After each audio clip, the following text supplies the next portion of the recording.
السلام علیکم ورحمۃ اللہ وبرکاتہ نحمده ونصلی علی رسولہ الکریم اما بعد۔ حضور اکرم صلی اللہ علیہ وسلم کا ارشاد ہے کہ 3 آدمیوں کی دعا اللہ تعالی ضرور قبول فرماتے ہیں۔ نمبر 1، روزہ دار کی افطار کے وقت تک۔ نمبر 2، عادل بادشاہ کی۔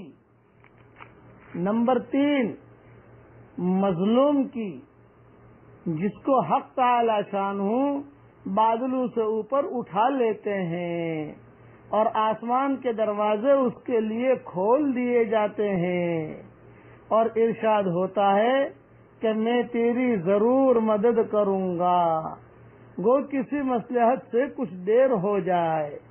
یہ حدیث امام احمد نے نقل کی ہے اور ترمذی نے بھی یہ حدیث نقل کی ہے۔ در منصور میں حضرت عائشہ رضی اللہ تعالی عنہا سے نقل کیا ہے، جب رمضان کا مہینہ آتا تھا تو حضور صلی اللہ علیہ وسلم کا رنگ بدل جاتا تھا اور نماز میں اضافہ ہو جاتا تھا اور دعا میں بہت عاجزی فرماتے تھے اور خوف غالب ہو جاتا تھا۔ دوسری روایت میں ماں فرماتی ہیں کہ رمضان کے ختم تک بستر پر تشریف نہیں لاتے تھے۔ ایک روایت میں یہ بھی ہے کہ حق تعالی شانہ رمضان میں عرش کے اٹھانے والے فرشتوں کو حکم فرما دیتے ہیں کہ اپنی اپنی عبادت چھوڑ دو اور روزہ داروں کی دعا پر آمین کہا کرو۔ کتنی بڑی سعادت مندی ہے کہ اپنی اپنی عبادت چھوڑ کر روزہ داروں کی دعا پر آمین کہا کرو۔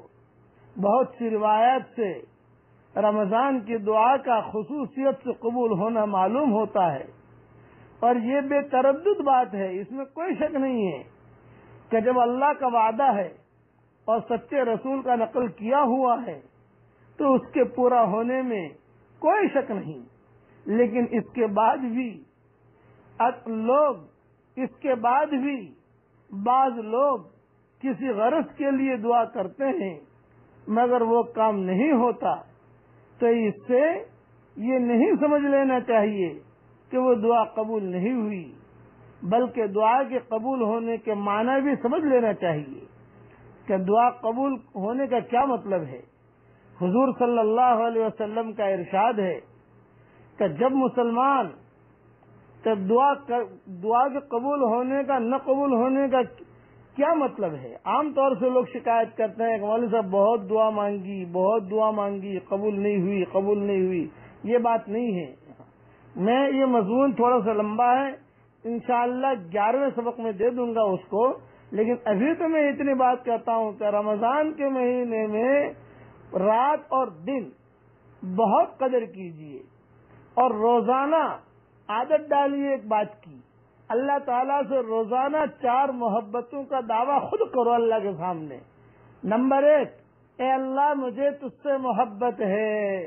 نمبر 2، اے اللہ مجھے تیرے نبی سے محبت ہے۔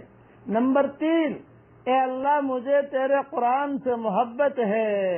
نمبر 4، اے اللہ مجھے تیرے پورے دین سے محبت ہے۔ پھر آخر میں کہو کہ اللہ اب تو مجھے تیرے دین پر چلنے کی توفیق دے۔ یہ سبق چل رہے ہیں، ایک کان سے سنا دوسرے کان سے نکالا، یہ محرومی کی علامت ہے۔ اللہ تعالیٰ سے توفیق بھی مانگیے، توفیق تو ملتی ہے اس کی طرف سے کہ اللہ مجھے توفیق دے۔ اللہ تعالیٰ ہمارے ان سبقوں کو قبول فرمائے اور اللہ تعالیٰ ہم سب کے نجات کا ذریعہ بنائے۔ اس لیے اس مہینے کی خوب قدر کیجیے۔ والسلام علیکم ورحمۃ اللہ وبرکاتہ، وآخر دعوانا ان الحمد للہ رب العالمین۔